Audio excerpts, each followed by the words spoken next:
Ok, sigamos. Algo sonó. Bueno.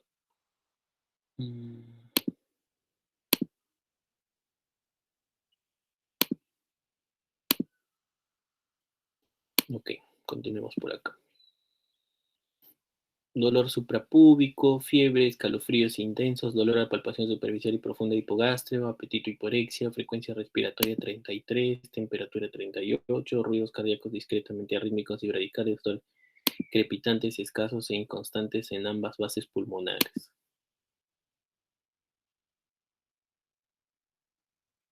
Bien. Entonces, a partir de estos datos relevantes, tenemos que armar nuestros problemas de salud. Su principal problema de salud es la nosocomia. Empecemos de nuevo. ¿Tiene SIRS? SIRS sí, doctor, 2 puntos, pero no tiene un Quick-SOFA. ¿Cuánto tiene de Quick-SOFA? Me parece que uno, doctor. ¿De SOFA? 0. Yo he sacado 0. No sé si mis compañeros habrán sacado.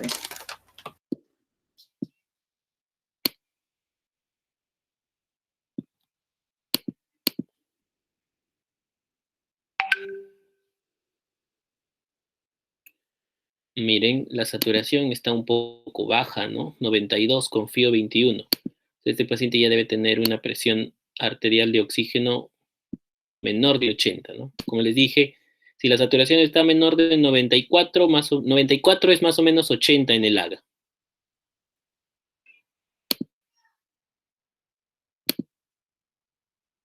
$92 debe ser un poquito menos de 80, ¿ya? Pongámosle 75. Entre punto 21, 357, ¿ya? Entonces ahí tienes un punto en el respiratorio. ¿Qué más tenemos por acá?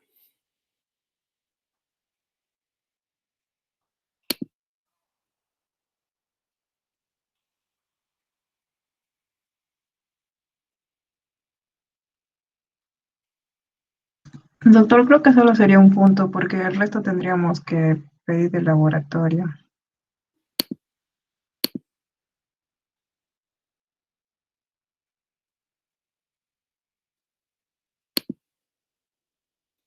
Ok. No nos alcanza todavía para sepsis, ¿no? Está bien que nos quedemos con una ITU nosocomial. ¿Es una ITU alta o baja? Baja, doctor. Baja. Es una ITU alta. Es que hay fiebre, tú asumes de que es alta siempre. ¿Ya?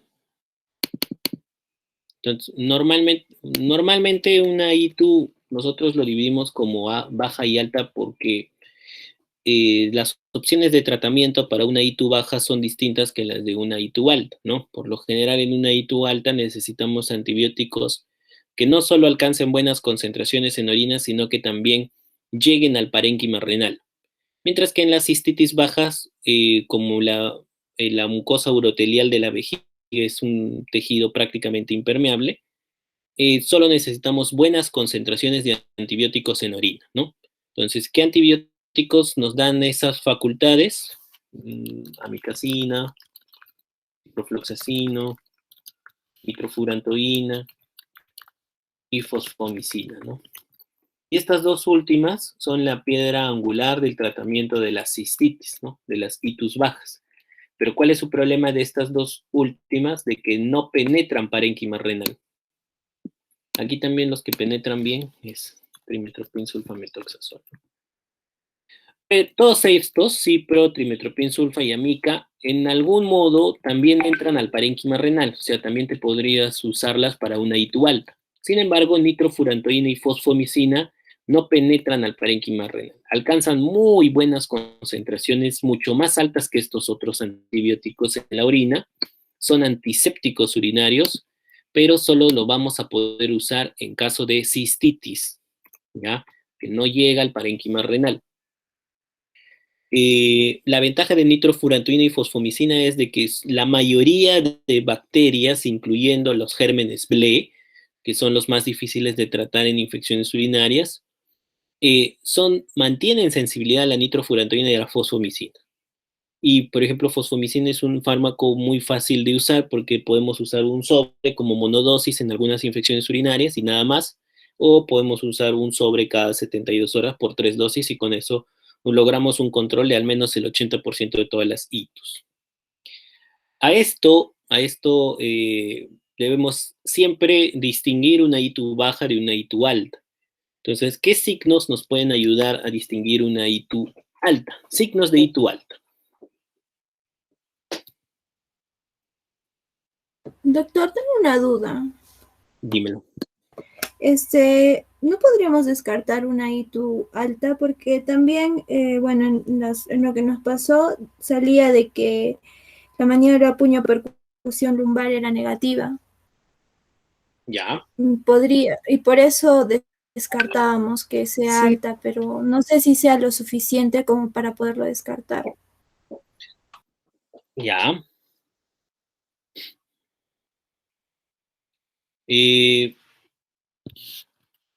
Una ITU baja se va a caracterizar por síntomas irritativos miccionales, ¿no? Y estos síntomas irritativos miccionales básicamente son disuria, colaquiuria, nicturia, tenesmo vesical, dolor suprapúbico. ¿Ya? Sí, doctor. Esto es lo más frecuente en todos los casos, ¿no? Edgar, ¿qué es disuria? Disuria es el, ¿cómo se llama? Dolor a la, ¿cómo se llama? Micción, dolor al miccionar. Ya, esto no necesariamente tiene que ser dolor, puede ser también un disconfort, ¿no? No todos los pacientes, algunos lo describen como ardor, ¿no? Otros como una molestia, ¿no? Entonces, siempre disuria, dense cuenta de ese aspecto, ¿no? Si es que le molesta al paciente al orinar, ¿no? ¿Cuándo hablamos de polaquiuria?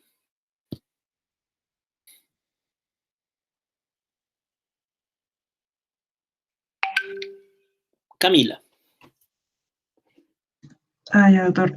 Polaquiuria es cuando la micción es más frecuente y van a aumentar el número de micciones y no puede, por decir, aguantarse. A ver, ¿qué dice Daniela?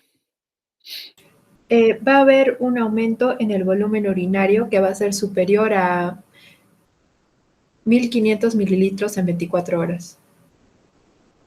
Leslie, ¿tú qué dices? Concuerdo con Daniela, doctor. Edgar.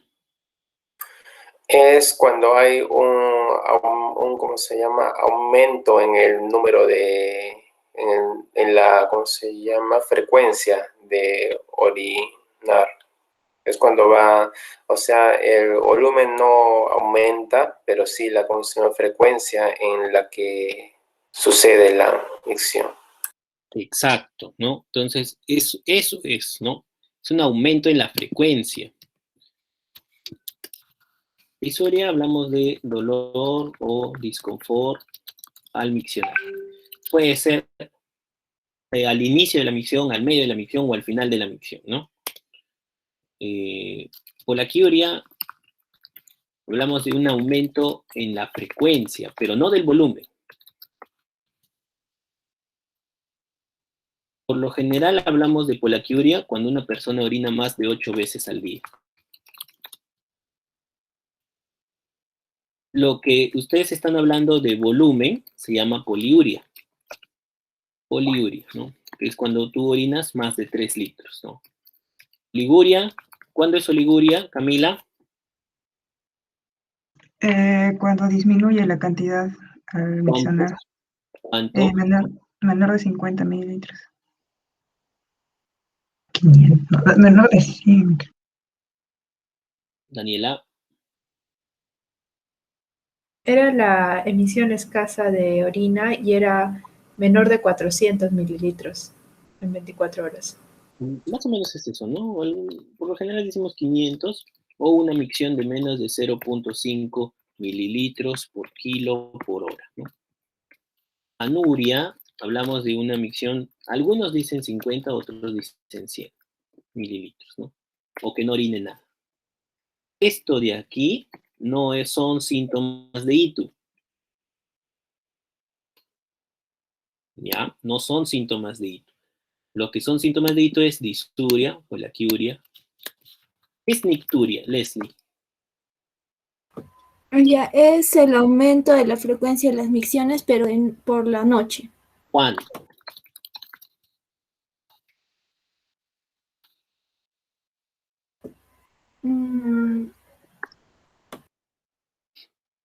No sé la cantidad. ¿Cuántas veces ustedes se despiertan en la noche para ir al baño? Una vez a la noche.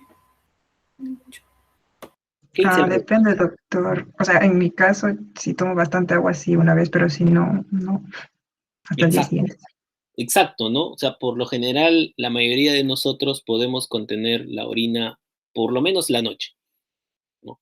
Pero una persona que se despierta durante la noche para miccionar mayor o igual de 3 veces, eso se llama nicturia.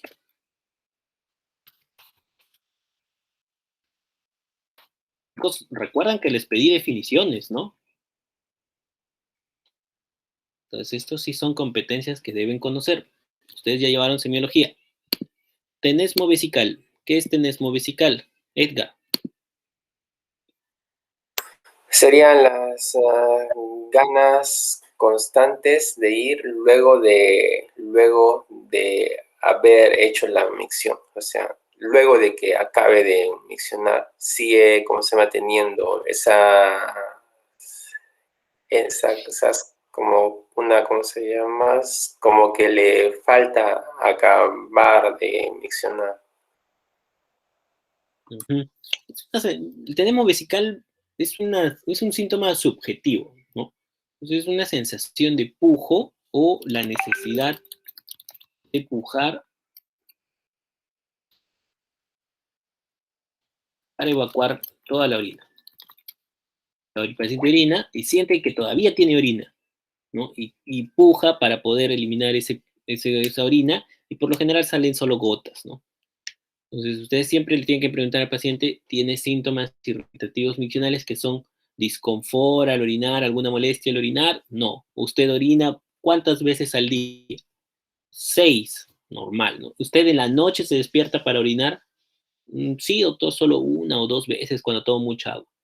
¿Y usted cuando orina tiene que pujar para evacuar toda la orina o siente de que después de orinar no ha eliminado toda la orina? No, doctor, no tengo eso.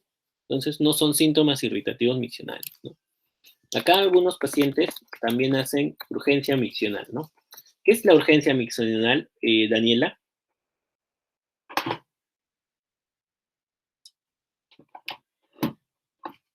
Me parece que es cuando hay el deseo de orinar frecuentemente.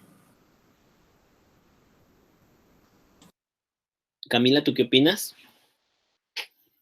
Creo que se parece a lo que es el tenesmo vesical, doctor, porque aunque es más que todo pues, de forma repentina, que desea la persona miccionar, y no va a poder controlarlo. Leslie, Es un deseo de miccionar, pero que aparece repentinamente. ¿no? Entonces es un deseo de miccionar así, brusco, ¿no? Y por lo general el paciente, antes de que llegue al baño, ya le ganó un poquito, ¿no? Entonces es un deseo de miccionar brusco y por lo general se asocia con incontinencia de urgencia, ¿no? Ok, entonces estos son síntomas de una ITU baja. Por otro lado tenemos las ITU altas. Y aquí lo que tenemos, lo más característico es el dolor en la fosa lumbar, ¿no? Pero no todos lo hacen, principalmente cuando hay un cateterismo urinario, ¿ya? ¿Qué más puede prever en estos pacientes? Fiebre, náuseas, vómitos, trastorno del sensorio. En algunos pacientes se puede manifestar como una diarrea. Entonces, cada vez que ustedes encuentren algunos de estos síntomas, manéjenlo como una ITU alta. Si bien algunas cistitis pueden causar fiebre sin tener un compromiso de una ITU alta, no lo vamos a poder distinguir, ¿no? Entonces, en estos casos, siempre que una cistitis tenga alguna de estas manifestaciones de una ITU alta, se tiene que manejar como una ITU alta. ¿Ya? Síndrome febril estaría incluido dentro de la ITU nosocomial, ¿verdad? Sí, doctor. Sí, doctor. Sí que estaría incluido dentro del infarto de miocardio, ¿no? Sí. Sí. La fibrilación auricular es ¿de qué tipo? Es una respuesta ventricular controlada, ¿no? Tenemos una frecuencia cardíaca controlada, ¿no? Sí.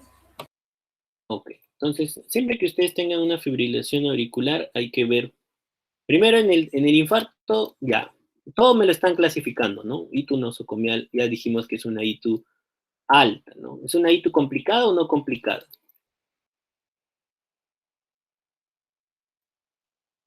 No complicada.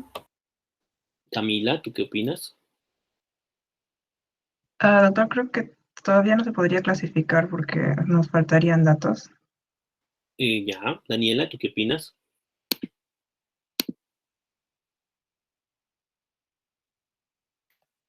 Yo también creo que todavía nos faltan exámenes, datos. Edgar, Pienso, ¿cómo se llama? Igual que falta algunos exámenes o datos. ya, miren, la ITU no complicada es una infección urinaria que ocurre en una mujer en edad fértil sin alteraciones anatómicas y funcionales.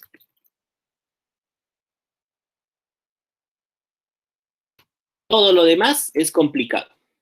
Entonces, ¿qué es complicado? Las infecciones urinarias en varones. Todas las ITUs en varones son complicadas. Todas las ITUs en gestantes son complicadas. Si tengo un cálculo en la vía urinaria, es complicada. Si tengo incontinencia urinaria, también es complicada. Si tengo diabetes, si tengo un catéter, y me dio en el hospital, y soy un niño, etcétera, etcétera, etcétera. ¿Ya? Entonces es más fácil aprenderse la definición de la ITU no complicada que las complicadas, porque las ITUs complicadas son todo lo demás. En este caso, se reafirman que es una ITU no complicada. No, Sería doctor. complicada porque es un paciente varón. Sí, es una complicada. Ya solo por el hecho de que es varón y que ha tenido un catéter urinario, ya es complicada, ¿no? Entonces, básicamente el mejor ejemplo de la ITU no complicada es la ITU que ocurre, la ITU de la luna de miel, ¿no? Entonces, este es el mejor ejemplo que se podría dar de una ITU no complicada, ¿no? ¿Qué es la infección urinaria de la luna de miel? Edgar.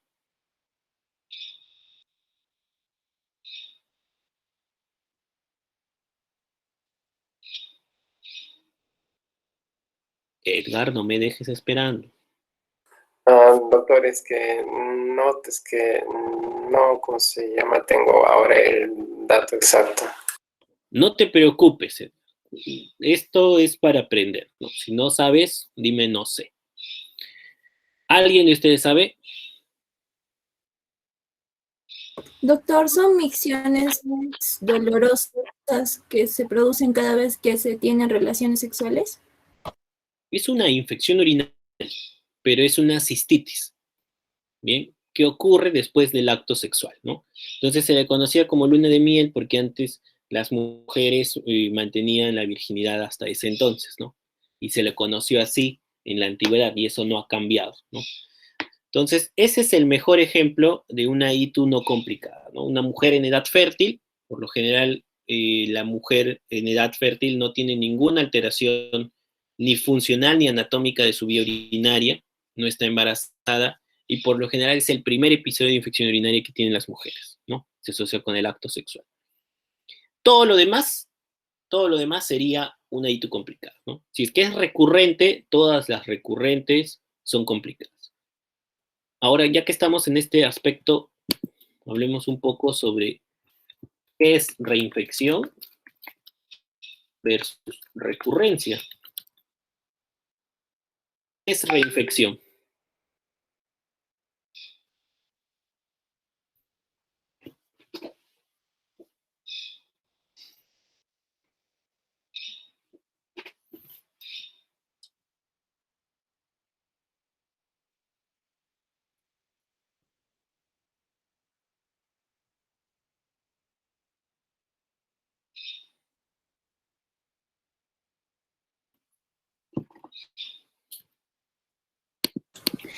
Doctor, si no me equivoco, reinfección era cuando había la aparición de una nueva infección urinaria, pero era dentro de los 10 días de haberse presentado la anterior, o era así un periodo corto.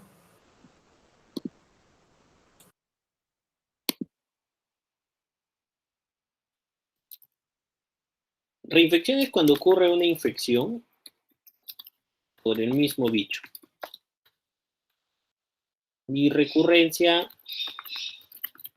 es cuando ocurre una nueva infección por un bicho distinto o el mismo bicho pero con otro fenotipo.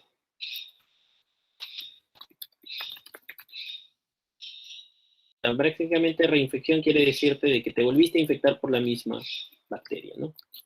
Y recurrencia es más que todo con otra bacteria, ¿no? En verdad, recurrencia incluye el término de reinfección y el término de recidiva, pero son cuestiones ya no tan poco prácticas, ¿no? Y por lo general hablamos de una ITU recurrente. ¿Cuándo? ¿Cuándo es una ITU recurrente?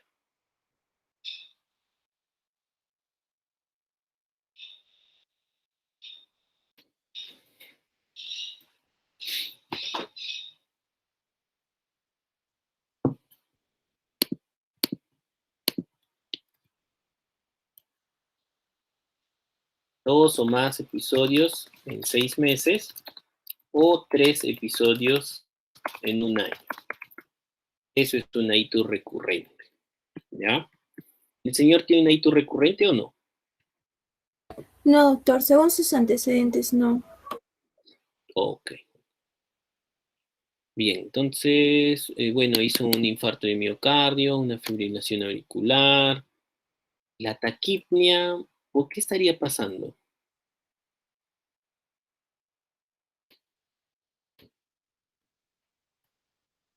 ¿Por la infección? Podría ser, ¿no? Esta FARBC, ¿cuánto tiene de chats? ¿Cuánto es su Hasbled? Una cardiopatía isquémica crónica, un Zika, ST, no sabemos, ¿no?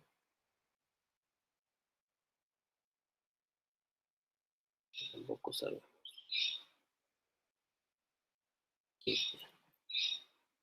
¿Era disnea o taquipnia? Bueno, ya. Bueno, como diagnóstico tenemos una ITU nosocomial asociado a sonda urinaria, ¿no? Sonda vesical. Como diagnósticos diferenciales, todo esto es una prostatitis asociada, sí, podría ser, ¿no? Una prostatitis, uretritis, cistitis.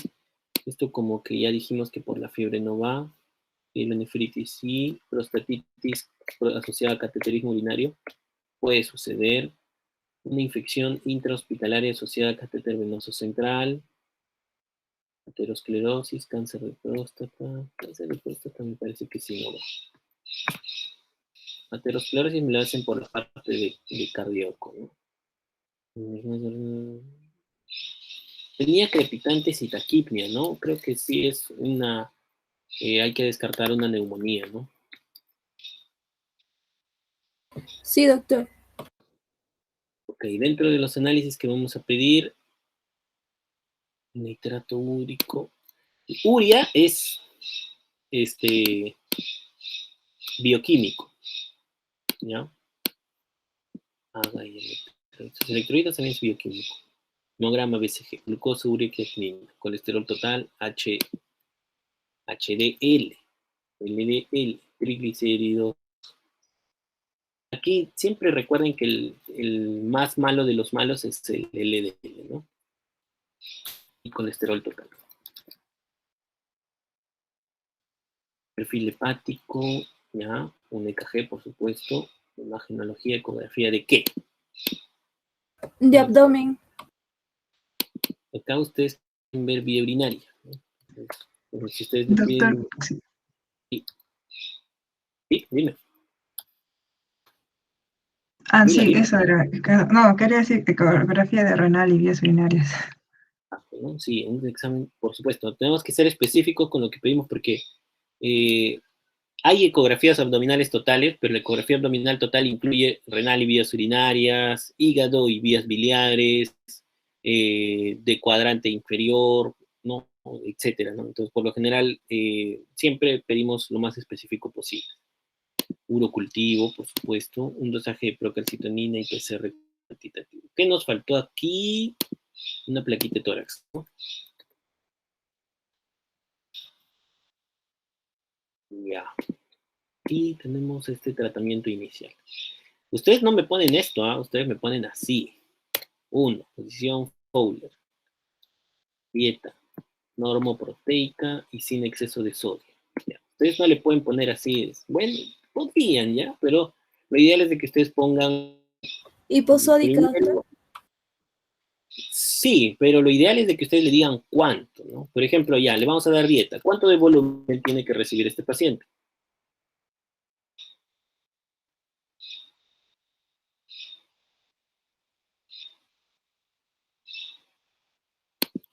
Por lo general, el volumen son 30 mililitros por kilo, ¿ya? Kilocalorías, ¿cuántas kilocalorías tiene que recibir este paciente? 1500. Por lo general también son 30 kilocalorías por kilo, salvo el paciente esté séptico, ¿no? En esos casos sí se inicia con el 50%, se aumenta el 25% al segundo día y luego ya comienzas a darle mayor aporte, ¿no? Ok. ¿Cuánto de proteínas necesita un paciente?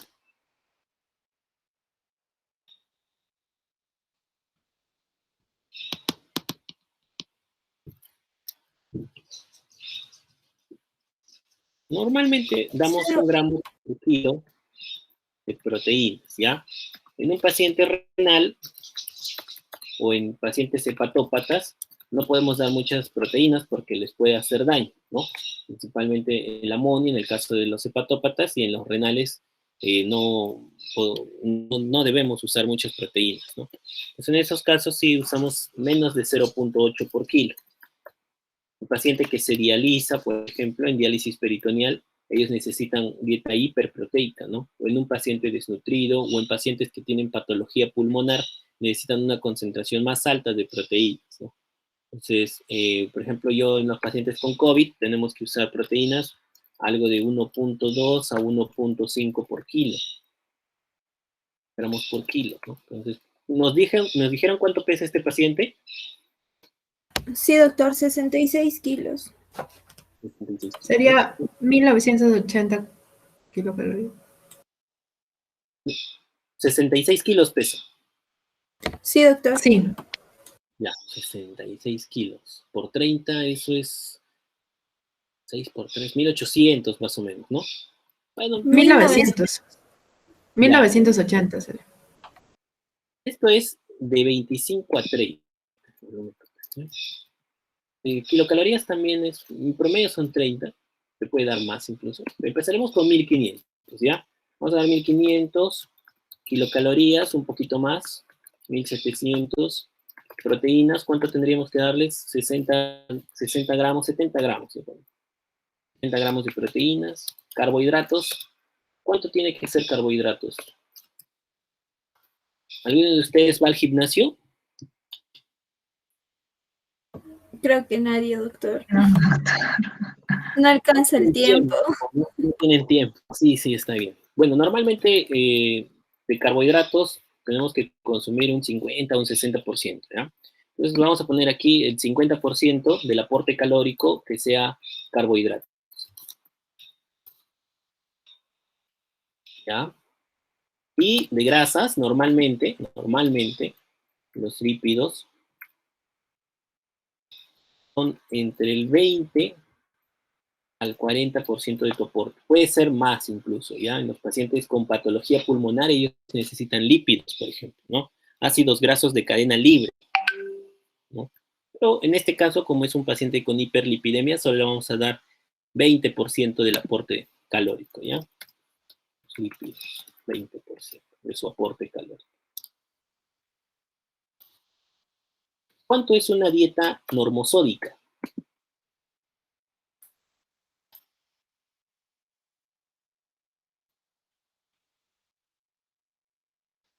Menos son 5 gramos de sal, ¿ya? Este paciente quiero usar una dieta hiposódica, entonces le voy a poner 2.5, menos de 3 tienes que usar, ¿ya? 2.5 gramos de sal. Imagínense que preparen una comida con solo media cucharadita de sal para todo el día, imagínense. Entonces, estas dietas son bien feas, ¿no? Bien feas. Ok, entonces esa es más o menos la dieta que le vamos a dar a este paciente. Le vamos a dejar hidratación endovenosa o va a ser vía salinizada. Este aspecto acá es control de funciones vitales, ¿no? ¿Cada cuánto tiempo tenemos que controlarle a este paciente sus funciones vitales? Cada hora. No es un paciente hemodinámicamente inestable, ¿no? Tampoco es un paciente que esté en una unidad crítica. Entonces Entonces, sería uno en la mañana y uno en la tarde, doctor. yo te diría que lo controles cada 6 horas, ¿ya? Normalmente controlan por turno, o sea, en la mañana, tarde y en la noche. Eso es lo que normalmente se hace en la mayoría de los hospitales. Pero tú puedes pedirle que lo controlen cada 6 horas, cada 4 horas. En este caso es un paciente que está estable, ¿no? Cada 6 horas creo que es aceptable. ¿Necesitas balance hídrico para este paciente? Sí, doctor. Sí, porque es cardiópata, ¿no? No hay que ponerle muchos fluidos. Quizás esos crepitantes que tienen los pulmones es por sobrehidratación, quizás es congestión pulmonar, ¿no? Quizás lo estamos congestionando por la reanimación que hemos hecho inicialmente. Entonces hay que tener mucho cuidado en eso. Y también vamos a necesitar un monitoreo de la diuresis, ¿no? Ok. ¿Le dejamos hidratación parenteral o le dejamos vía salinizada, ¿no? Este punto es esto, ¿no? Si es que va a hidratarse por la vena o solo va a tener un alita salinizada, ¿no? O sea, cerrado, que solo sea para los medicamentos. ¿Qué piensas? Solo para los medicamentos, doctor. Creo que sí, ¿no? Creo que sí. Pienso. No está deshidratado, es un paciente cardiópata, no nos describen tampoco en la anamnesis síntomas de deshidratación, y si es que lo tuviese es un paciente despierto que puede tomar agua, ¿no? Si es que tiene sed, que tome agua, pues, ¿no? Muy bien. Empezamos con la medicación endovenosa. Por acá me han puesto heparina. Ya, la heparina, hay muchas heparinas, ¿no? Básicamente las que tenemos como opciones son la heparina no fraccionada versus la heparina de bajo peso molecular. ¿Cuál vamos a usar y por qué están indicando heparina en este paciente?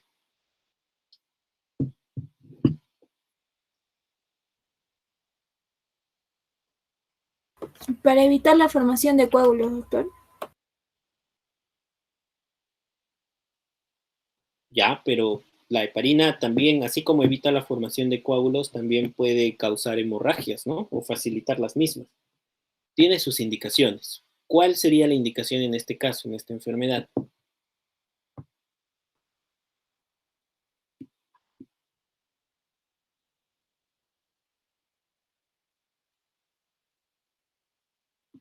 Ustedes me han puesto heparina. Sí, doctor, es que ahí es como que hubo un fallo de comunicación entre nuestro grupo. Sí. Se retractan entonces. No quieren ponerle heparina a este paciente. No, porque con su misma tratamiento habitual con la aspirina podría provocarse alguna hemorragia. El uso de heparina en infarto está indicado, pero va a depender del tipo de infarto que ha tenido, ¿no? Si es un ST elevado o es solo un infradesnivel, ¿no? Podemos usar la heparina, pero va a depender del tipo de infarto, si es que verdaderamente fue un infarto, ¿no? Entonces, yo todavía no lo indicaría porque no tengo la suficiente información. Con el EKG me va a quedar un poco más claro, ¿no? Y en su momento, pues, ¿no? O sea, el infarto fue hace 3 días, ¿no? Allí es cuando debió recibir. Muy bien, le van a dejar ceftriaxona. Ya, mire, chicos, esto es... ¿cuál es la definición de una ITU asociada a catéter urinario? ¿Cuál es la definición?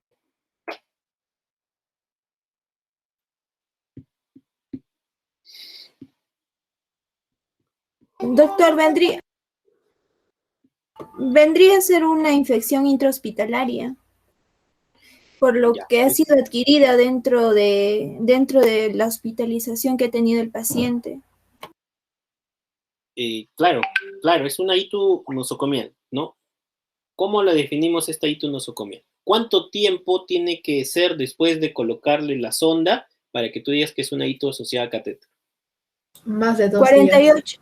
48 horas. Más de 48 horas, ¿no? Y este paciente desarrolló los síntomas después de 3 días, ¿no? Entonces sí cumple con esta definición de una ITU asociada a catéter urinario.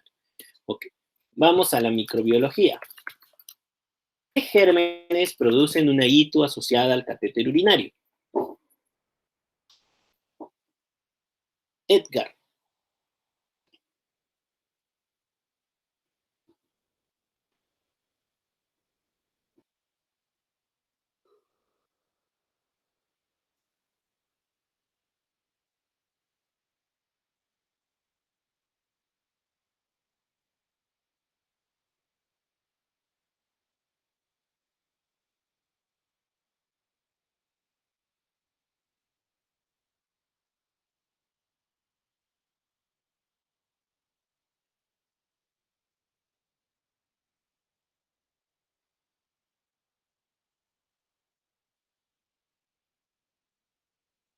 Edgar, dime no sé para seguir avanzando porque todos queremos dormir. Doctor, serían las que se encuentran alrededor de la piel, o sea, las gram positivas, son las más comunes. No te entendí muy bien. Que serían las bacterias que se encuentran en la piel, porque serían las gram positivas, que son las más comunes. No, infecciones urinarias no son bacterias de la piel, ¿no? No son bacterias de la piel. Daniela, ¿tú qué crees? ¿Cuáles serían los gérmenes más frecuentes de una infección urinaria asociada a catéter urinario? Porque Yo había leído sí, que eran las gram negativo. Claro, bacilos gram negativos, ¿no? Y acá Ujú. tenemos dos grandes grupos de los bacilos gram negativos, ¿no? Los que fermentan y los que no fermentan. ¿Se acuerdan de su agar McConkey, verdad?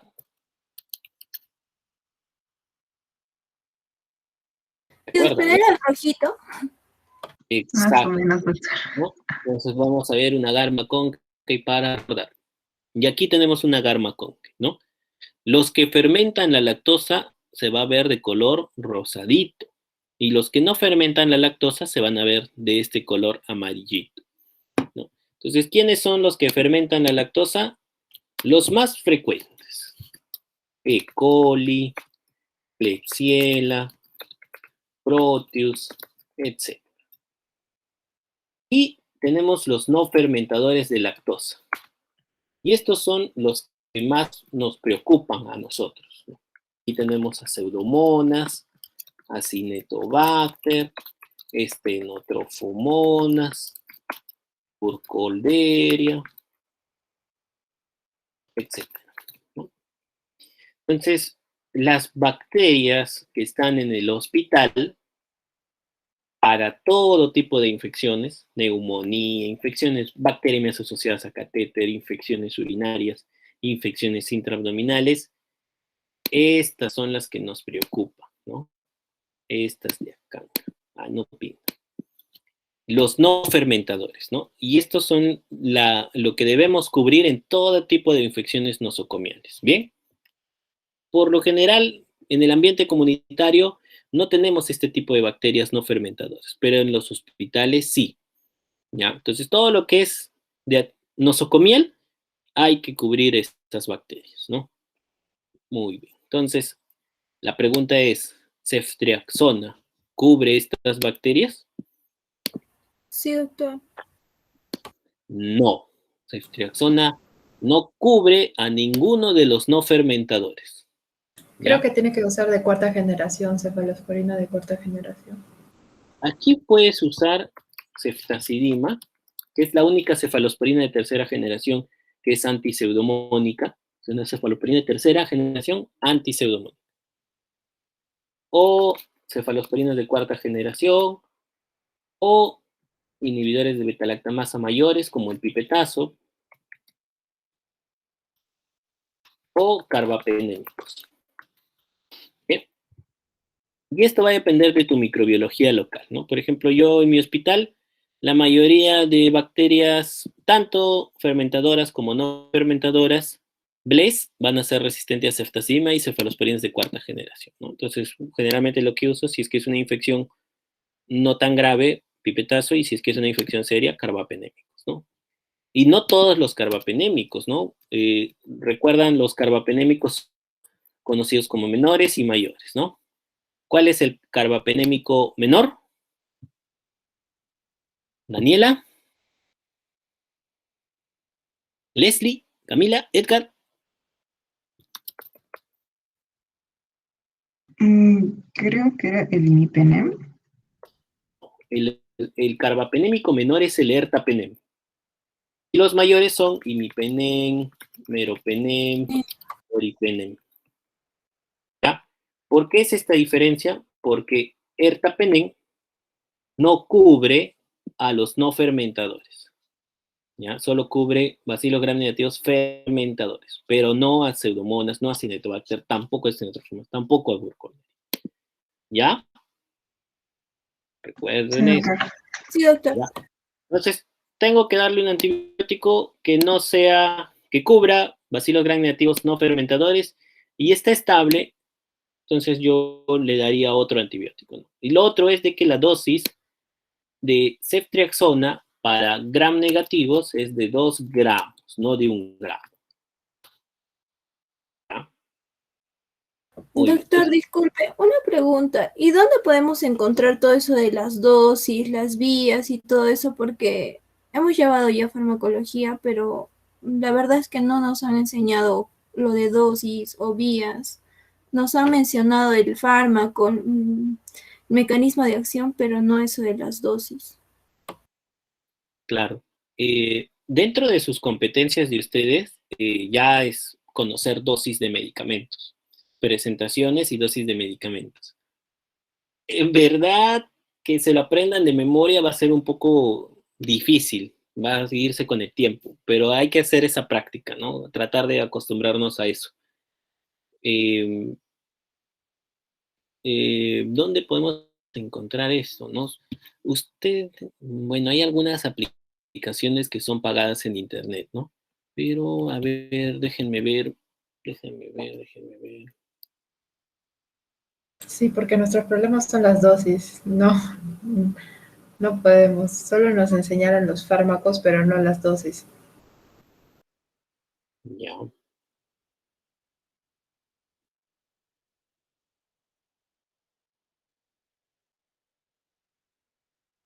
La universidad, me dijeron que la universidad no les había dado acceso a bases de datos, ¿no?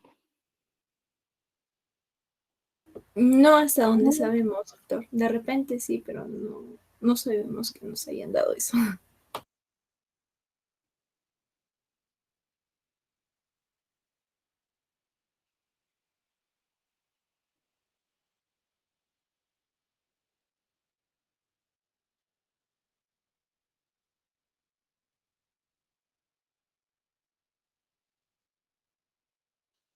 A ver.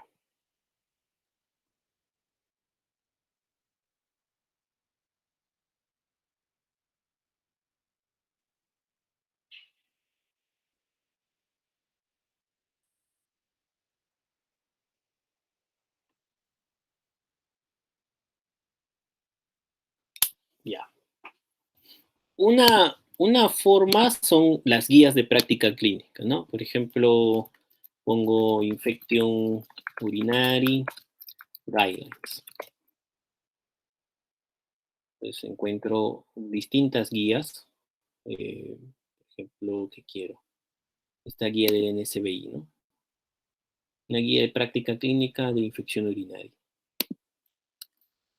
Lo otro es, hay algunas bases de datos, Medscape, Dynamed, UpToDate.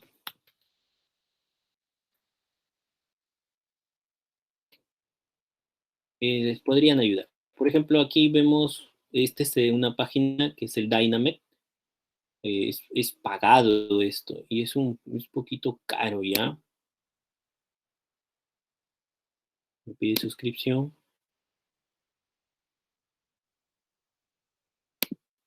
A ver, chicos. A ver. Les voy a dar mi cuenta, ¿ya? Están en internet, ¿verdad? Sí, doctor. Ya, apunten este correo. Entren a la página del Dynamed. Busquen en internet, así. Dynamed. Solo en el Google, Dynamed. Les va a salir esta página. ¿Ven? Sí, doctor. Sí, doctor. Ya, entren. Y acá en arribita hay una carita. ¿Lo ven? Sí. Ya, entonces acá dice Seek Now. Y copien este correo, ese es mi correo.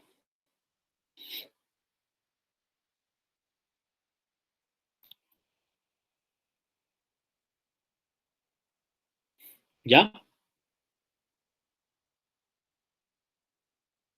Sí. Ya, y mi clave, ahora no sé mi clave. No me acuerdo mi clave. A ver, espérense chicos, ¿ya? Este es mi WhatsApp.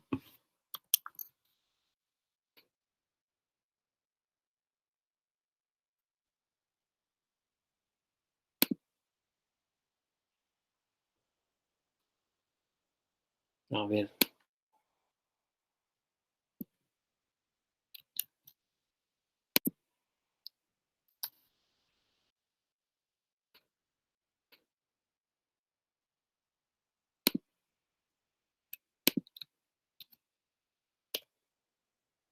A ver, entren a ese link, chicos, a ver.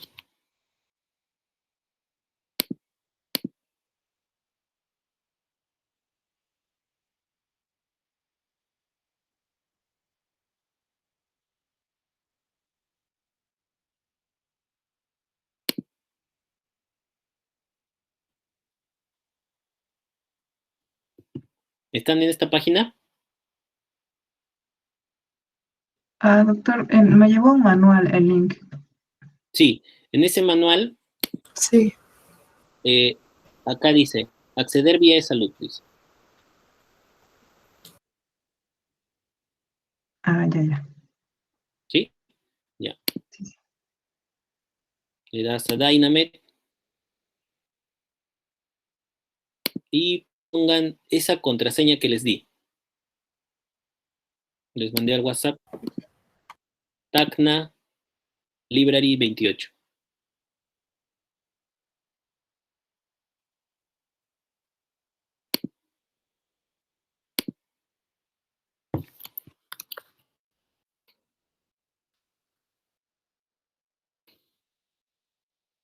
Mm,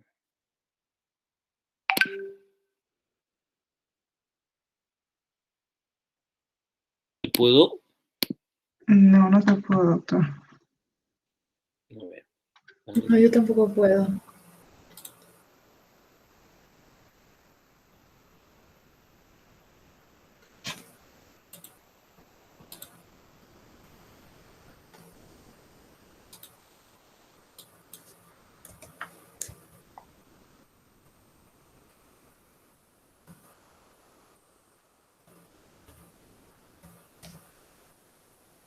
Mm.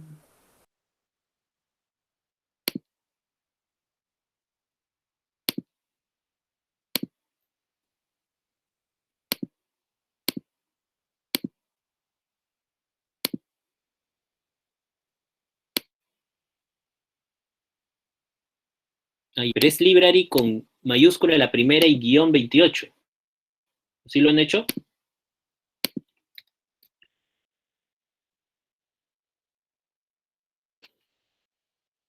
Así sí entra, chicos, ¿ah? ¿Pudieron entrar? Ah, Sí, ¿verdad? La contraseña es, se las voy a escribir. Library 28, con el guión y todo. Primera mayúscula y luego 28. sí, doctor, ya entró. Ya, ok. Entonces ahora hagan register now.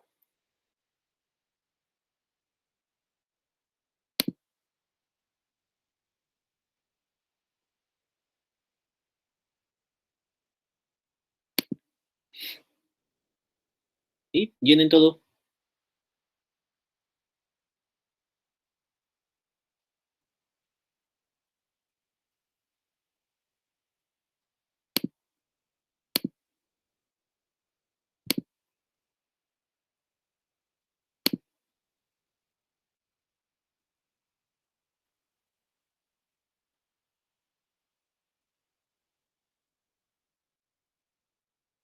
Yo soy el presidente del comité de investigación del hospital. Entonces, en eso nos dan algunas bases de datos. Esta base de datos es del hospital, porque el Dynamet normalmente cuesta, creo que más de $200. Doctor, ¿llenamos con sus datos? No, con los suyos. Ya, doctor. Pónganse médicos, no sé.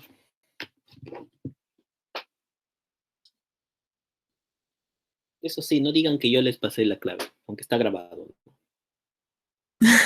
No se preocupe, doctor.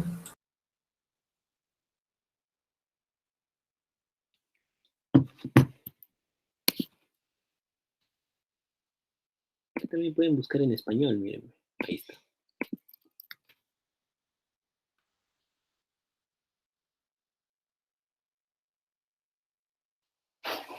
Hermoso, ¿no? Ya entraron a sus cuentas. En mi caso, doctor, está cargando. Hermoso.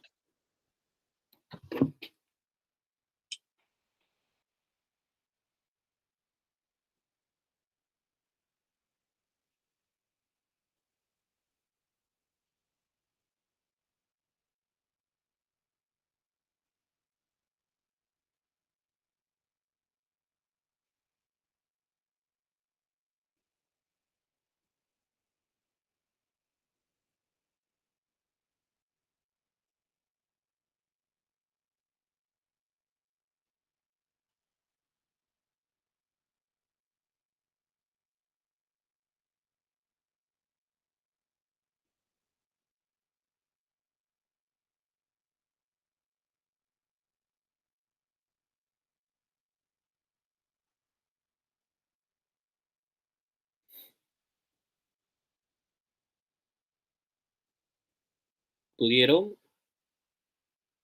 Sí, yo estoy Sí, en doctor. eso. Ya entraron, ya. Entonces, aquí pueden encontrar todo tipo de contenido. Acá hay interacciones de drogas, todos los medicamentos, una descripción de cada uno de ellos, efectos adversos, dosis, etcétera, calculadores, noticias recientes, artículos importantes, de acuerdo al contenido que ustedes quieran, ¿no? Y van a encontrar revisiones actualizadas de distintas enfermedades, ¿no? Por ejemplo, queremos hablar sobre infecciones urinarias. En su buscador pueden poner aquí, por lo general siempre está seleccionado en inglés, si desean poner en español, y ponen infección urinaria, ¿no? Muy bien, entonces infección urinaria, estamos ante un cuadro de una infección urinaria complicada, ¿no? Entramos a esta condición, le damos clic, me pide que me conecte. Ya me conecté.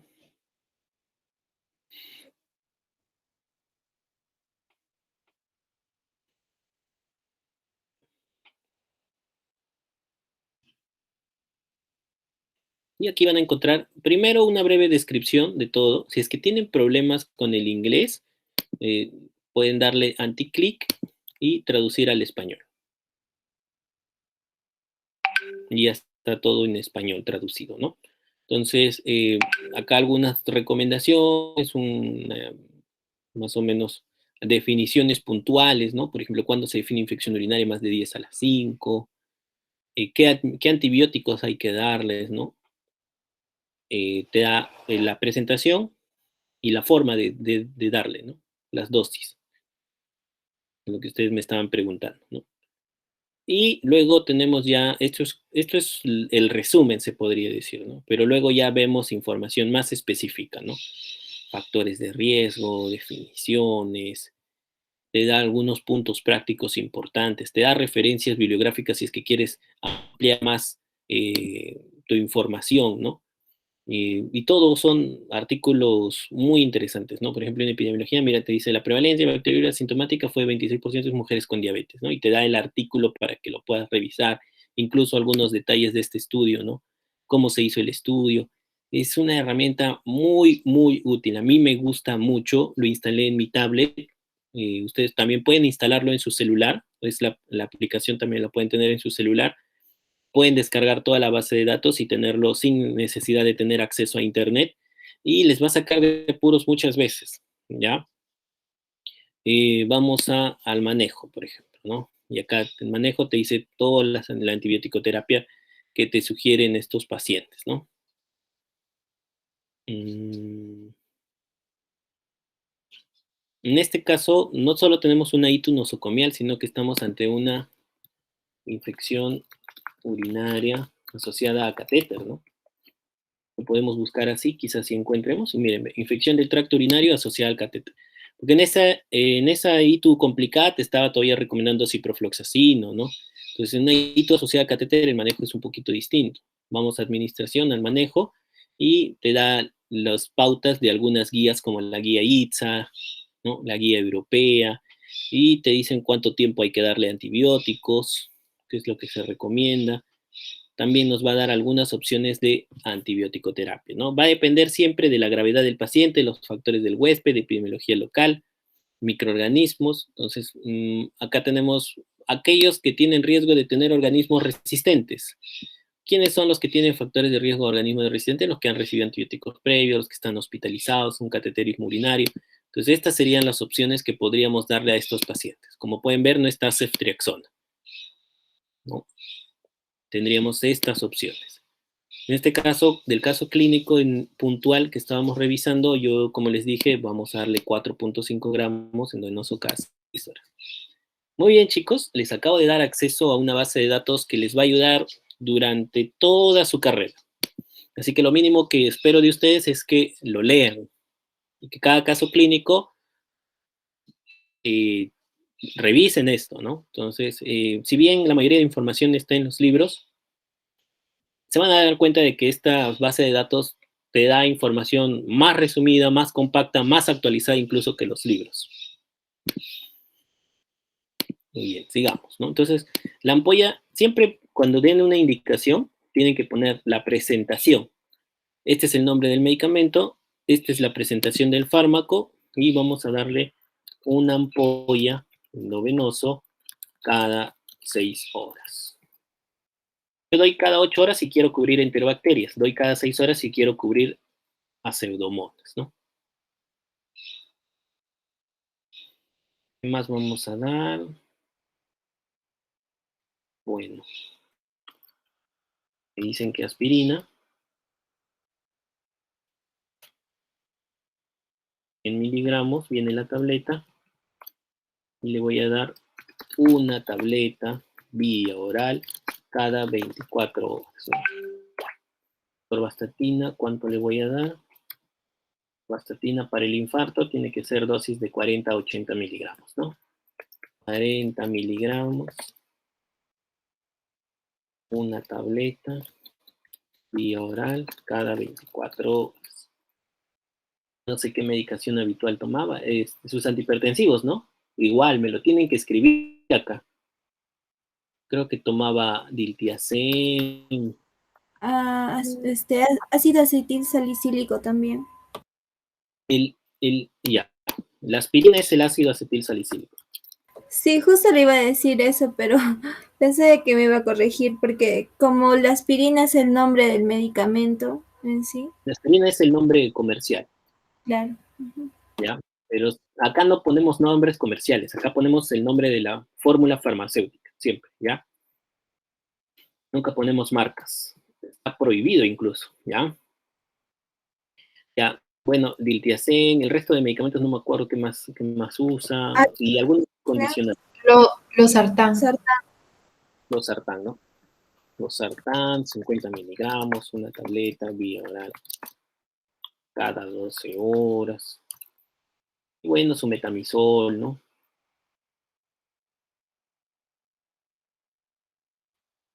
Si acaso vuelve a hacer fiebre, 1 gramo, venoso, RN, fiebre. Aunque está con tendencia, hizo hipotensión, ¿no? Mejor le damos solo paracetamol, ¿no? Paracetamol de 500 miligramos, 2 tabletas, vía oral, condicional, la fiebre. Y bueno, monitoreo de signos vitales ya lo hemos puesto. La vía endovenosa ya, o sea, si tú pones vía salinizada es eso, pues, ¿no? Que tiene que tener una vía endovenosa. La administración, balance hídrico ya hemos puesto, evaluar las características de la orina eliminada. No importa las características de la orina, salvo sea hematuria, pues, ¿no? Pero si salen detritus o incluso de orina purulenta, no va a importar mucho, ¿no? Pesar al usuario diariamente a la misma hora, en las mismas condiciones y con la misma balanza. Ya, eso tú lo pones aquí también, ¿no? Diuresis horaria más peso diario. Y en algunos pacientes que son los que retienen líquidos, nos va a ser muy útil, ¿no? Pacientes cirróticos, síndrome nefróticos, etcétera, etcétera. Muy bien, entonces, esta es la receta que tú le vas a dar a la enfermera y la enfermera lo va a prescribir, ¿no? Primero, esto va a llegar al farmacéutico, el farmacéutico va a sacarte las cantidades y luego la enfermera lo va a suministrar en su Cardex de enfermería, ¿no? Muy bien, miren, médicos, lo que están haciendo, están avanzando un montón, ¿no? Están avanzando un montón. Muy bien. ¿Ya se están durmiendo? No, doctor. Todavía no, doctor. Ok, entonces, dentro de los análisis, miren, hemos pedido prácticamente lo mismo. En los resultados de laboratorio nos dicen plaquetas normales, un poquito de leucocitosis, ¿no? Un poquito. Hay desviación a la izquierda, miren, ¿no? Los bastones están en 7. Ya cuando está más de 5 ya piensas en un proceso infeccioso bacteriano, ¿no? Y es bien específico, ¿eh? Glucosa normal, urea normal, creatinina normal, sodio normal, potasio, calcio un poquito bajo, ¿no? Pero no tan significativo. Fósforo también un poquito bajo. Está con acidosis, alcalosis, metabólica, respiratoria. ¿Qué piensan? Está normal, doctor. El pH está en 7.35. Sí, normal, ¿no? Bilirrubina total. Mire, incluso no había hipoxemia, ¿no? Más de 80, no hay hipoxemia, ¿no? Menos de 80 es hipoxemia, menos de 60 insuficiencia respiratoria. Bilirrubinas normales, transaminasas normal, un poquito alta la GPT, pero no es nada, ¿no? Doctor, ¿Sí? yo saqué el aclaramiento de la creatinina y me salió en 74.25, lo que me estaría botando una insuficiencia renal leve en el caso del paciente. Ya, a ver, lo has hecho con MDR4, CKD, EPI o con la fórmula de Cockcroft? Bueno, hice con la fórmula que nos habían enseñado en semiología, que era 140 menos el peso menos la edad por el peso sobre la creatinina por 72. Esa es la forma de Cockcroft. Es la más antigua, ¿ya? Y es la que se calcula, porque el resto son por algoritmos matemáticos. Pero en realidad ahora la recomendación del estadiaje de la insuficiencia renal es en base a MDR4 o por medio de CKDEP, no por la fórmula de Cockcroft. ¿Está bueno? Veamos en el Sí, Dynamics, tiene algunas calculadoras, veamos si es que tiene también de función renal, ¿ya?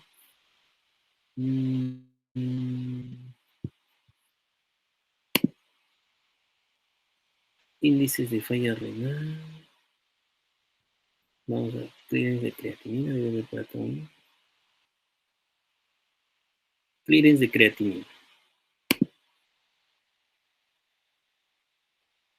No. Vamos a internet. MDR4. Filtración glomerular por MDR4. Y hay aplicaciones en sus celulares, deben instalarse ustedes mismos. ¿Cuántos años tiene el señor? 59, doctor. 59, es hombre, no es negro y tiene 1 de creatinina, ¿no? Calculamos. MDR4, 81. Clasificación de estadio renal, enfermedad renal crónica 2. ¿Ya? Y eso lo puedes añadir a tu problema de salud. ¿No? Pones te pondrías enfermedad renal crónica, estadio 2. Y al costadito le pones su MDR4. ¿No? MDR4, 81.4 mililitros por minuto. Pues, ¿no? Ese es un problema de salud, ¿no? Y eso es lo que ustedes deben llegar, ¿no? A la excelencia. Muy bien, sigamos. Fosfatas alcalinas, GGTP, proteínas totales, un poquito bajo las proteínas. Y la albúmina también, ¿no? Hay una hipoalbuminemia moderada. Puede ser dilucional, ¿no? La PCR está alta, miren, bien alta, ¿no? Bien alta. Sí, demasiado alta. Y, porque está ¿no? en 72 y debería ser de 0.3. Sí, es mucho, ¿no? Me llama mucho la atención. Normalmente cuando ustedes tengan un incremento de la PCR más de 10 veces del valor normal, sí sospechen fuertemente en un proceso infeccioso bacteriano. Antes de eso, hay incluso los virus te pueden aumentar eso, ¿no? Doctor, ¿y eso también no se eleva por el ataque cardíaco? También se puede elevar por el ataque cardíaco. Todo lo que te produce SIRS puede elevar la PCR, pero cuando está más de 10 veces el límite normal, sí te sugiere fuertemente un proceso infeccioso bacteriano, excepto en COVID. Ya en COVID hay una tormenta de citocinas inflamatoria que el PCR no te va a ser útil. En esos casos, sí te va a ayudar más la procalcitonina, ¿no? Ya hablaremos más adelante sobre procalcitonina. Tenemos un mes todavía para seguir aprendiendo. Pero miren, el valor normal es menos de 0.5 y tiene 2, ¿no? Entonces tiene un valor alto, ¿no? Y normalmente las infecciones urinarias no te suelen elevar procalcitonina, ¿ya? Entonces estaríamos ante una infección urinaria seria y quizás también estaría asociado con bacteriemia, ¿no? Entonces definitivamente esto no es una cistitis cualquiera, ¿no? Muy bien, sigamos. Miren el EKG. Veamos este EKG. ¿No? Miren, en 1 hay infradesnivel del ST, en 2 un ST elevado, 2, 3 y ABF, ¿no? 2, 3 ABF es cara inferior, ¿no? Miren ST elevado en 2, 3 y ABF, ¿no?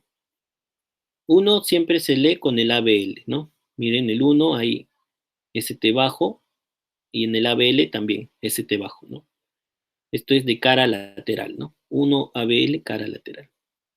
Y luego nos vamos a las precordiales, ¿no? B1 disminuido, pero no se acompaña del B2, así que es no significante, ¿no? Siempre tiene que ser las alteraciones del ST en 2 segmentos unidos, ¿no? Por ejemplo, en B3, si observamos un ST elevado, en B4 también, en B5 también y en B6 también, ¿no? Este es un infarto anterolateral y también de inferior, ¿no? Es un infarto bien importante, ¿no? Supra desnivel del ST en D2, D3 y ABF y ondas F.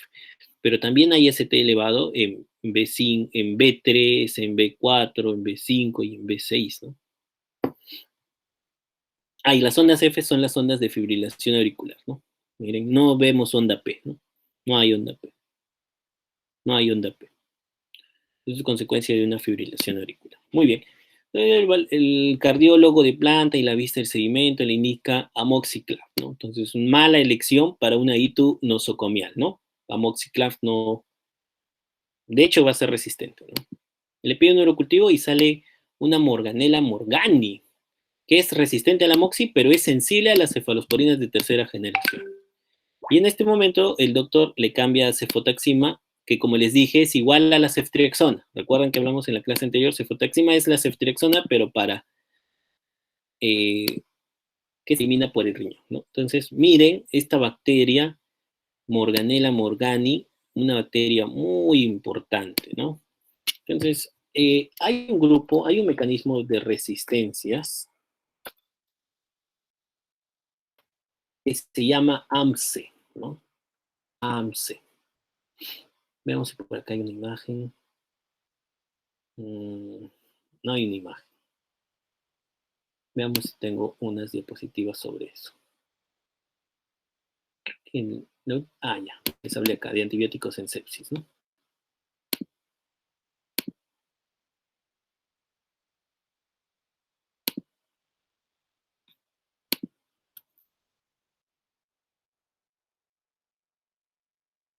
No sé si lo tengo aquí. Vamos a ver.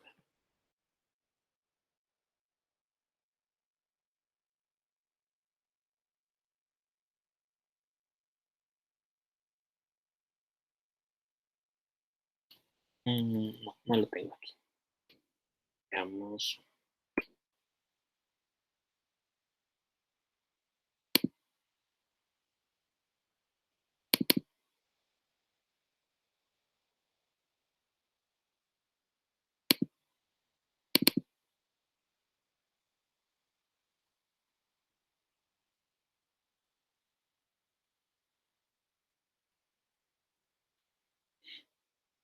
Lo va a bajar de la nube todavía. Bueno, ya. Luego hablaremos sobre la AMSE, ¿ya? Pero básicamente es esto. Hay un grupo de bacterias que se llaman, es un mecanismo de resistencia que es mediado por unas enzimas que se llaman AMSE, que son unas cefalosporinasas. ¿Qué quiere decir eso? Son enzimas que degradan las cefalosporinas. Entonces, ¿qué es lo que sucede en estas infecciones? Que se van a caracterizar en el antibiograma por ser resistentes a unos antibióticos que se llaman cefamixinas. Y en el antibiograma estas cefamixinas son cefoxipina y cefotetano.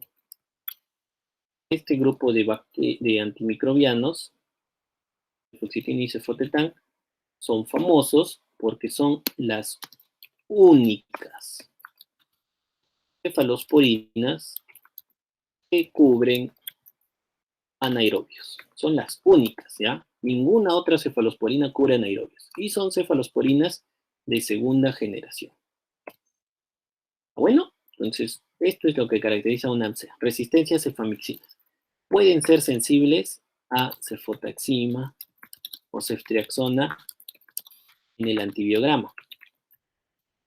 Pero nunca debes usar cefalosporinas de tercera generación en bacterias AMSE. Nunca. ¿Por qué? Porque vas a estimular una mayor producción de esta enzima y mayor resistencia intratratamiento. ¿Qué va a pasar? Tú ves tu antibiograma, dices sensible a la cefotaxima y dices, ah, es sensible, le voy a dar ceftriaxona. y el paciente mejora un día, 2 días, y al tercer día nuevamente hace fiebre, malestar general, nuevamente los síntomas regresaron. ¿Por qué? Porque es una enzima AMC. Has desreprimido al gen represor, el AMR, para que produzca más AMC y haga más resistencia antibiótica. Entonces, nunca, nunca, nunca usar esto. ¿Quiénes son este grupo de bacterias AMC? Vamos a ponerlo por aquí. A, de Aeromonas. M, de Morganella. E, de Providencia. C, de Citrobacter. S, de Serratia. AMCES, ¿no? AMCES, recuerden esto siempre. Y por supuesto aquí están todos los bacilos gram negativos no fermentadores. ¿Cuáles eran los no fermentadores? ¿Se acuerdan, chicos? ¿Todavía están despiertos? Daniela, ¿te acuerdas de los no fermentadores que estábamos hablando hace unos minutos? Daniela ya se durmió. Camila, ¿sigues despierta? ¿Sigues aquí con nosotros? Sigo despierta, pero Si no me recuerdo, eran las enterobacterias, doctor. Ya, no me están prestando atención, Leslie. Las pseudomonas. Exacto. Pseudomonas, Acinetobacter. Al menos acuérdense de esos dos. Pseudomonas, Acinetobacter. ¿Ya? Pseudomonas, Acinetobacter, ¿no? También ahí está Stenotrophomonas, Burkholderia, etc. Pero estas son las más importantes, ¿no? Todos los bacilos gram negativos, no fermentadores de lactosa, son productores de AMC, ¿no? Entonces, por eso es que ellos son naturalmente resistentes a las cefalosporinas de tercera generación. Ya, por eso no debemos usar cefalosporinas de tercera generación en estas bacterias, ¿no? Y menos en estas. Ok, entonces ahí fue un error usar cefotaxima. Debiste usar cefepime o un carbapenémico. Mucografía, nada grosero. Esteatosis hepática, no nos importa. 2 días más tarde el paciente persistía con fiebre porque le diste cefotaxima a un AMC. Lógicamente el paciente va a seguir mal. Síntomas miccionales y dolor suprapúbico, ¿no? Doctor, un momento antes de que siga continuando. Por ejemplo, en la ecografía abdominal yo leí de que había una hipertrofia prostática y al momento de leer las contraindicaciones de la sonda vesical, hablaba de que en esos pacientes no se podía realizar un sondaje vesical, se puede decir. Entonces, ¿está bien o está mal? No, no es correcto, ¿no? O sea, normalmente la sonda vesical tiene sus indicaciones, ¿no? Por ejemplo, monitoreo invasivo y de diuresis en un paciente críticamente enfermo, un paciente con obstrucción urinaria. Y recuerden de que la principal causa de obstrucción urinaria en el varón es la hiperplasia prostática benigna. ¿Ya? Entonces, generalmente siempre usamos, ¿no? Salvo sea no pueda pasar la sonda urinaria, porque a veces sucede, o sea, está tan grande la próstata que no pasa por ahí, que sí tenemos que hacer una talla vesical, ¿no? Obstrucción urinaria, ¿qué más tenemos aquí? Perioperatorio. Necesitas tener la vejiga vacía, como en una cesárea, por ejemplo, ¿no? O en una cirugía urológica. Para un análisis de orina también podría ser. Por lo general, si el paciente puede miccionar, hay que hacer que miccione espontánea, ¿no? El diagnóstico de la ITU es orina chorro medio, ¿no? No puede orinar, sí le puedes hacer un cateterismo, pero este cateterismo tiene que ser intermitente, ¿no? ¿Qué más? ¿Qué otra indicación hay de sondaje urinario paliativo, ¿no? Algunos pacientes están ya muy enfermos que no les causa dolor incluso pararse de la cama. Entonces, para ir al baño se le puede poner una sonda como manejo paliativo. ¿Qué más podría ser? Curación de heridas. Hay pacientes de que ensuciarse en un pañal le puede condicionar un retraso en la curación de las heridas, por ejemplo, en una úlcera por presión o en una gangrena de Fournier.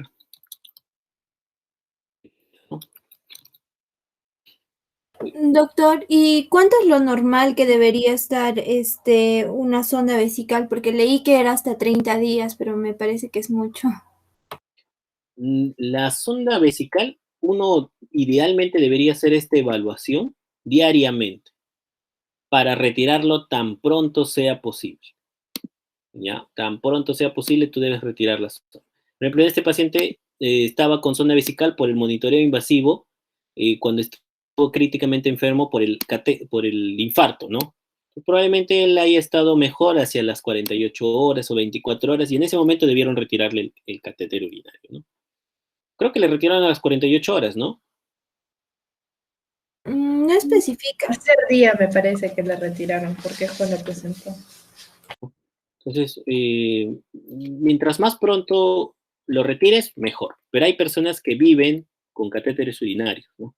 Principalmente los que tienen una obstrucción urinaria perenne, ¿no? Hay algunos pacientes con HPP que ya no pueden operarse, tienen hiperplasia prostática benigna, tienen una edad muy avanzada, es mucho riesgo sacarle la próstata, entonces se quedan con su catéter urinario perenne, ¿no? Y se lo cambian cada 15 días. Si es que es una sonda siliconada, se puede cambiar cada 3 meses. Y viven con eso y mueren con eso, ¿no? Leslie. Sí, doctor. Sí. Bueno. Y bueno, diagnósticos diferenciales planteados. Ya. Siempre que tengan una ITU que no responde a 78 horas de terapia antibiótica, piensen en cosas malas, ¿no? Entonces, siempre que hay una ITU que no responde al tratamiento 72 horas, es una indicación de hacer estudio urológico, ¿no? Esto por lo general requiere una ecografía renal y vías urinarias, puede ayudarte. O idealmente, a mí lo que más me sirve es una urotem, una tomografía urinaria. ¿Por qué? Porque si un paciente no responde a las 72 horas, lo que yo tengo que descartar es que estoy dando mal mi antibiótico. Es casi siempre lo que sucede. En este caso están dando mal el antibiótico. O que el paciente tenga un absceso renal o alguna otra complicación local renal, ¿no? Pionefrosis, una nefritis granulomatosa, etcétera, ¿no?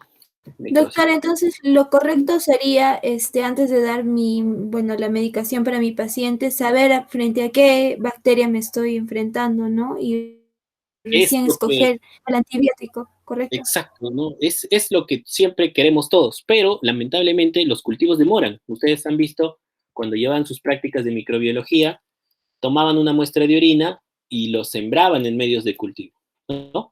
Lo sembraban, agarrabas tu orina y lo inoculabas en un agar sangre o un agar acida y en un agar McConkey, ¿no? Entonces, estos dos son para bacterias gram positivas y McConkey para las bacterias gram negativas, ¿no? Y también, si es que queríamos investigar hongos, también lo sembrábamos en un saborao, ¿no? ¿En cuánto tiempo dábamos lectura para ver si había crecimiento? A las 24 horas. 24. Exacto. Las 20 horas veía si es que hay crecimiento. Si es que hay crecimiento, lo único que vas a saber es si es que crecen en agar sangre, si es que son cocos gram positivos, si es que crecen en agar McConkey, si es que son bacilo gram negativos, y si es que es fermentador de lactosa o no fermentador de lactosa, ¿no? Eso lo sabes a las 24 horas. Pero luego tienes que hacer la identificación microbiológica. Y para la identificación microbiológica te puedes tardar entre 24 a 48 horas más. Y luego está la identificación del antibiograma,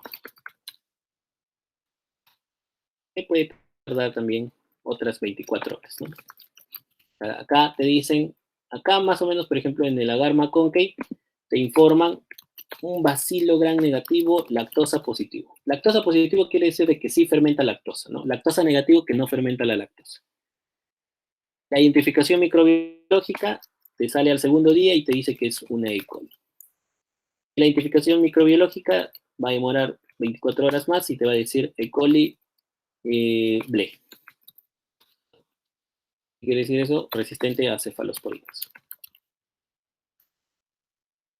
Y recién ahí podrías dar tu antibiótico dirigido, ¿no? Esta es la terapia, acá es cuando das terapia dirigida, ¿no? O sea, nosotros tenemos dos tipos de terapias, terapia empírica y terapia dirigida, ¿no? Entonces, la idea es que no pierdas estos 3 días que te va a demorar el cultivo. Por eso es de que en la terapia empírica tú trabajas con los factores de riesgo, ¿no? En este caso, este paciente tenía factores de riesgo para bacilos gram negativos multidrogo resistentes, ¿no? Cateterismo urinario, haber estado hospitalizado, no sé si recibió antibióticos o no, etcétera. ¿No? Son factores de riesgo que habíamos hablado en la clase anterior de multidrogo resistencia, ¿no? Claro, ¿les quedó claro, chicos? Esto siempre lo vamos a seguir viendo. Doctor, una consulta. Entonces, en el caso que hemos visto, hubiéramos pedido también en exámenes auxiliares de frente el urocultivo más un antibiograma para saber la resistencia del microorganismo. Por eso siempre tienen que pedirlo. Y ustedes sí lo han pedido. Miren, aquí me han dicho. Examen completo de orina más urocultivo. Es lo que ustedes me han enviado. Ah, doctor, o sea, el antibiograma viene dentro del urocultivo. Sí. Está sobreentendido, ¿no? Está sobreentendido de que si tú quieres saber qué germen está creciendo, también quieres saber a qué antibióticos es sensible, ¿no? De preferencia siempre escríbanlo, urocultivo más antibiograma, pero por lo general todos los que te hacen un urocultivo te van a decir a qué antibiótico es sensible. Ok, entonces continuemos. Le sacan hemocultivos porque ya están sospechando de que se trata de una sepsis, una tomografía. Le cambian a meropenem, miren, meropenem, ¿no? Entonces ya están pensando mejor, ¿no? Meropenem es una opción aceptable para una ITU asociada a catéter con factores de riesgo de multidrogo resistencia, ¿no? Y mala respuesta, ¿no? Y en el hemocultivo, miren, se aísla morganela. Fenotipo AMC, miren, me lo han puesto, qué bien. Resistente a bicilina, amoxicilina, ácido clavónico y cefotaxima. ¿Bien? Miren, antes era sensible a la cefotaxima y ahora ya es resistente a la cefotaxima. ¿Qué fue lo que pasó? Se desreprimió su AMC.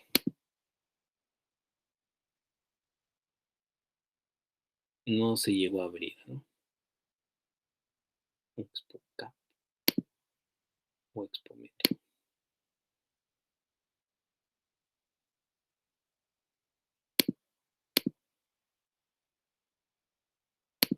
Expometro. Ah, mírenme, justo esta es una exposición que les quería mostrar. Tratamiento de diabetes, AMCES, ya. Miren, esto es lo que les hablaba, miren. Estas son las famosas AMCES. Es toda esta lista, las bacterias AMCES, ¿ya? Pero las más frecuentes son ellas. En este grupo no se recomienda el uso de cefalosporinas de tercera generación, así salgan sensibles. Normalmente ustedes saben de que los antibióticos entran por unas porinas hasta el espacio periplásmico. Recuerdan, los bacilos gram negativos tienen un espacio periplásmico, a diferencia de los cocos gram positivos. Y en este espacio periplásmico es donde se encuentran la mayoría de enzimas que pueden degradar antibióticos betalactámicos. Por ejemplo, este que está dibujado como una espiga roja son las AMCE, ¿no? Entonces el antibiótico entra por una porina, va al espacio periplásmico y para ingresar al intracelular el antibiótico se une a unas proteínas que se llaman AMG, ¿no? De estas AMG va a entrar al intracelular, van a ser captadas por una enzima que se llama AMD y las va a degradar en pentapéptidos, ¿no? Estos anhidromuropéptidos se van a degradar en pentapéptidos. La cantidad de pentapéptidos que hay en el intracelular va a ser censada por un gen represor que se llama el AMR, ¿no? Si es que hay una alta cantidad de pentapéptidos, el gen AMR dice, me están atacando, la bacteria dice, me están atacando, ¿cómo respondo? Voy a mandar mis enzimas que matan antibióticos y comienza a producir AMSE. ¿Ya? Entonces, esto es la desrepresión, ¿no? Comienza a producir, aumenta la cantidad de pentapéptidos en el intracelular, llega el gen AMR desrepresor, incrementa la producción de AMC y comienza a destruir a todos los betalactámicos que llegan al espacio periplasma. Bien, ojalá me hayan entendido. Y sigamos. Entonces, este AMC, por lo general, no hace resistencia al carbapenémicos, ¿ya? Carbapenémicos no. Entonces, meropenem es una muy buena alternativa. Y en el ataque de abdomen se observan abscesos prostáticos, dice. ¿No? Así, miren ahí, absceso prostático. Absceso prostático. ¿Qué más? Siendo el germen resistente a sulforafosfina tercera generación, por exposición a esta se prosiguió con meropenem y aumentó a dosis de 2 gramos. Se puede usar en pacientes multidrogoresistentes y por la presencia de abscesos prostáticos, ¿no? O sea, próstata es uno de los tejidos más difíciles de tratar. Hay pocos antibióticos que llegan a la próstata. Son básicamente ciprofloxacino, trimetoprim-sulfa, fosfomicina también llega, pero los betalactámicos llegan poco, ¿no? Entonces sí me parece una buena decisión haber incrementado las dosis de los antibióticos. Valorado por urología, definitivamente esto no se opera, son abscesos no tan grandes, miren, son pequeños en realidad, tienen menos de 3 centímetros. Y tras completar 2 semanas de tratamiento, el paciente fue dado de alta y completó 2 semanas más de tratamiento en domicilio con ertapenem. Es un absceso prostático. Las prostatitis por lo general requieren tratamientos por 4 a 8 semanas, ¿no? En este caso le dieron 2 semanas de mero, 2 semanas de erta y trimetoprim sulfamethoxazol, ¿no? Yo le habría dejado solo con sulfa si es que hubiese sido sensible, ¿no? Diagnóstico final es una infección del tracto urinario bajo, dice, ¿no? Bueno, en este caso fue por unos abscesos prostáticos, ¿no? En verdad, más que una infección del tracto urinario, yo diría una prostatitis aguda complicada, ¿no? Absceso prostático por Morganella morgani fenotipo AMSE, ¿no? Bueno, ya Morganella ya hemos hablado. Y nada más. Tarea individual, elaborar la receta de los medicamentos empleados, que ya lo hemos hecho. Hacer una descripción de las indicaciones terapéuticas en la historia clínica, que también ya lo hemos hecho. Realizar una lista de eventos adversos asociados al meropenem y del cotrimoxazol por separado y detectar si hay interacciones medicamentosas entre ellos. Pueden entrar al Dynamed y buscar en drogas con meropenem. Van a encontrar meropenem. Y aquí van a encontrar dosis, indicaciones,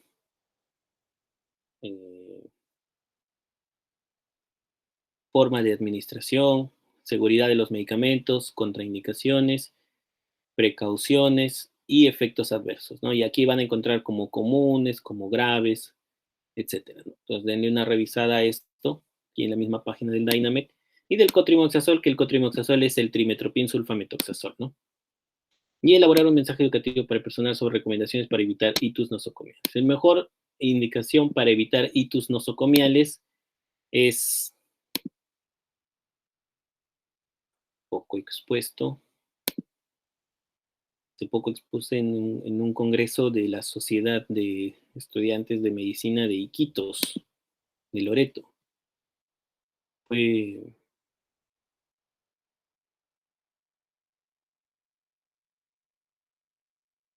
la mejor manera de reducir infecciones urinarias es esto. Búsquenlo en internet. Denle una checada. Question the following, ¿no? Question the following, ¿no? Que es una estrategia de los españoles para evitar las bacteriurias asociadas al catéter, ¿no? Chasing cero, ¿no? El reto de las infecciones asociadas a cuidados sanitarios, cero, ¿no? Esa sería la mejor recomendación. Y nada más. Nos vemos el día viernes. ¿Hay alguna pregunta hasta aquí? Yo, doctor, yo tengo una duda. Sí, dímelo. En este caso la infección fue por la sonda, ¿verdad? Por la sonda vesical. Pero también recordamos de que el paciente ha tenido una infección, bueno, ha tenido una intervención por un catéter venoso central. Entonces, leí de que también hay infecciones asociadas a catéter venoso central, que son infecciones del torrente sanguíneo. En este caso, ¿cómo podríamos decir que el paciente ha sido necesariamente por la sonda vesical y no por el catéter central. Leslie, ¿verdad? Sí, doctor. Leslie, me parece excelente tu pregunta. Es una muy, muy buena pregunta. Bien, entonces tenemos a un paciente que ha hecho bacteremia y que también tiene ITU, ¿no? Entonces, Leslie lo que está preguntando es, ¿cómo sé esta bacteremia por Morganella morgani entró por la vía urinaria o entró por el catéter? ¿No? Esa es tu pregunta, básicamente, ¿no, Leslie? Sí, doctor. Muy bien, ¿no? Entonces, vamos a abrir de nuevo mi presentación del Congreso de Iquitos. Y mire, precisamente expuse sobre infecciones intrahospitalarias. Y una de las infecciones intrahospitalarias que expuse es la bacteremia asociada al catéter, ¿no? Entonces, vamos a repasar rápidamente cuáles son los criterios para diagnosticar una bacteremia asociada al catéter, ¿no? Normalmente, cuando yo pienso en una bacteremia asociada al catéter, tengo que encontrar la misma bacteria aislada en los hemocultivos periféricos y en el catéter venoso central o en la punta del catéter. Yo tengo dos manejos cuando yo sospecho una bacteremia asociada a catéter. Sacar hemocultivos en sangre periférica y sacar hemocultivos a través del catéter, ¿no? Es un catéter que está conectado, imaginemos, a la vena subclavia, saco hemocultivos a través del catéter y veo si es que la bacteria que crece a través del catéter es la misma que crece en sangre, ¿no? Pero ahí no queda la cosa. Lo que yo tengo que comprobar es estos criterios. Que la cantidad de bacterias aisladas en el catéter sea 3 veces más que la periférica, o que los hemocultivos del catéter crezcan antes, 120 minutos antes que los periféricos. O si es que saco el catéter, cultivo la punta del catéter y tener más de 15 unidades formadores de colonias de la misma bacteria que encontramos en sangre periférica. Entonces, esto es lo que se debió hacer si es que yo sospechaba de una bacteremia asociada a catéter. Entonces, cuando estábamos aquí, debimos pedir también hemocultivos periféricos y transcatéter. Y es algo que definitivamente debemos pensar porque es un paciente que ha sido sometido a un cateterismo cardíaco, ¿no? Y está presentando estas manifestaciones después de un cateterismo cardíaco. Es más frecuente, más probable de que sea complicación del cateterismo cardíaco a que sea una complicación de la sonda urinaria, ¿no? Existen prostatitis asociadas a catéter urinario, pero también existen, la mayoría de prostatitis pueden suceder también por diseminación hematógena, ¿no? Entonces, sí es plausible que haya sucedido esto en este paciente. ¿Y por qué es importante? Porque este catéter, de acuerdo al bicho, tiene que ser retirado, ¿no? En el caso de Morganella, Morganella no es una bacteria que suele causar endocarditis, entonces no hay un apuro con retirarlo, ¿no? A diferencia de que si hubiese sido un coco gram positivo, por ejemplo, si hubiésemos aislado un enterococo o un estafilococo aureus, allí sí estamos en problemas un poco más serios, ¿no? Me parece excelente tu pregunta que hayas hecho y también el raciocinio que hiciste, Leslie. Está muy bien, muy bien. Eso es lo que yo quiero de ustedes. Doctor, una última pregunta. Disculpe que sea tan preguntona, pero también o sea, pidió diagnósticos diferenciales, ¿verdad? ¿No podría sospechar también de una pancreatitis? Porque mi paciente tiene dolor tiene dolor y también por la fiebre podría ser. Pero me parece que el dolor era suprapúbico, ¿verdad? Sí, Sí, doctor. doctor. Sí, Un poquito más raro, ¿no? Que una pancreatitis te dé dolor suprapúbico. Y lo que más predominaba y lo que más se quejaba el paciente eran síntomas urinarios, ¿no? Eso sí, no sería compatible con una pancreatitis. En realidad, doctora, usted puede pensar lo que quiera, ¿ya? Y es mejor pensar de más que pensar de menos. Entonces, si es que usted, en verdad, con el pancreatitis se ven cuadros tan polimorfos que si es que usted lo piensa, pídale su amilasa y su lipasa, ¿no? Porque a veces nos damos sorpresas, ¿no? Hay pacientes que hacen pancreatitis sin dolor, por ejemplo, o hay pacientes que hacen pancreatitis, solo vemos las imágenes y tienen amilasa lipasa alta y hay que manejarlos como tal, ¿no? Entonces, podría pedirlo, ¿no? Si es que usted pensaba, siempre y cuando sea bien sustentado, no hay ningún problema. Ya, doctor, gracias. Muy bien, chicos, son casi las 12 de la noche. Doctor, una Sí, pequeña consulta. Me generó una duda acerca del catéter venoso central y que era lo mismo que cateterismo cardíaco. ¿Se refiere a lo mismo? ¿El mismo procedimiento invasivo? allá, para el cateterismo cardíaco tenemos que colocar un... A ver, vamos a ver.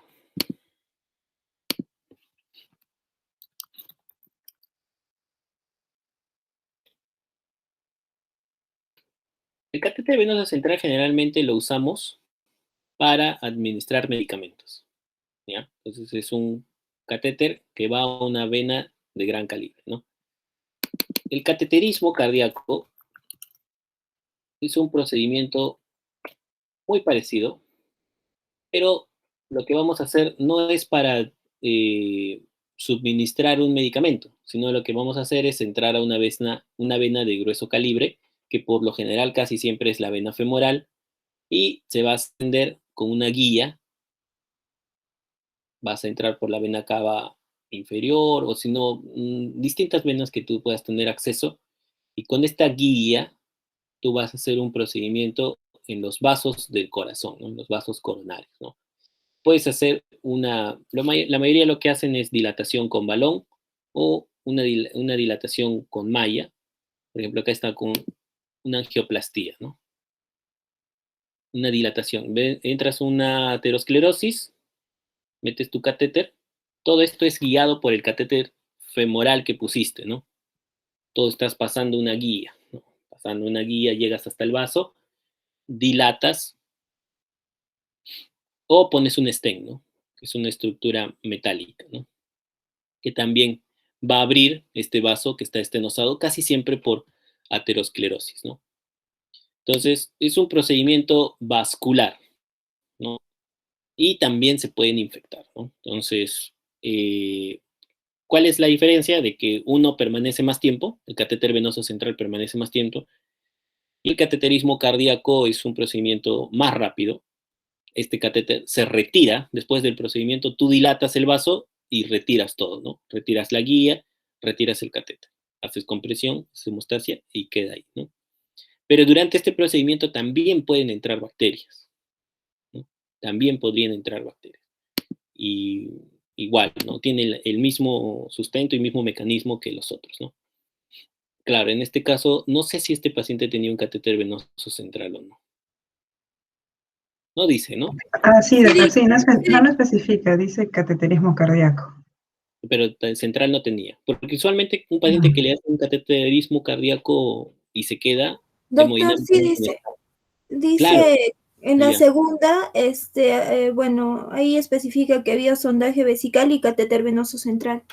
Ah, ya, también, ¿no? Entonces, sí, porque si tienes un paciente que te ha hecho infarto, que se ha hipotensado, que le has puesto catéter urinario para vigilar diuresis, también tienes que poner un catéter central, ¿no? Para medir PVC, para suministrar vasopresores, etcétera, ¿no? Porque los vasopresores, como la noradrenalina, no debería ser suministrado por vía periférica, ¿no? Debería ser administrado por una vía central. Entonces, sí, lo más razonable es que sí, sí tenga, ¿no? Y sí tenía, como lo dice el caso, ¿no?